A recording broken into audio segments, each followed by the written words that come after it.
விக்ராண்டில் போய் பார்த்தா அங்க ஒரு கொஞ்சம் நிறுத்துங்க இப்போ இப்படி திரும்பி பேசுறீங்களா? விக்ராண்டில ஒரு சன்ன சுத்துறாங்க. அவங்க எங்க அக்கா போனோம், எங்க அப்பா போனாங்க, எங்க அம்மா, நானு எல்லாருமே போனோம். அடுத்து கொஞ்ச நாள் முன்னாடி பஸ்ல பார்த்துட்டு இருந்தாங்க எங்க அக்காவும் எங்க அம்மாவும். அடுத்து நானும் எங்க அப்பாவும் ஒரு இடத்துக்கு போனோம். அந்த இடத்துல சோஃபா, பெட்டு எல்லாமே இருந்துச்சு. அங்கே போய் பார்த்தா பிங் பேக் இருந்துச்சு. அது எல்லாமே குட்டியாக இருந்துச்சு, ரேட்டும் அதிகமாக இருந்துச்சு.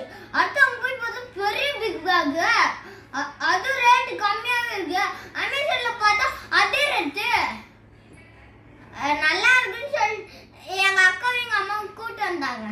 எங்கள் அப்பா நானும் கூப்பிட்டு வந்தோடனே எங்கள் அக்காவுக்கு எங்கள் அம்மாவுக்கும் பிடிச்சி போயிடுச்சு. அப்புறம் என்ன பண்ணணும்னா அப்படியே பில் போட்டு அப்படியே காலில் எடுத்துன்னு போய் தூக்கி போட்டு அப்படியே நானும் எங்கள் அக்காவும் மேலே உட்காந்து எங்கள் அப்பா கார் ஓட்டு எங்கள் அம்மா முன்னாடி உட்காந்துட்டு அப்படியே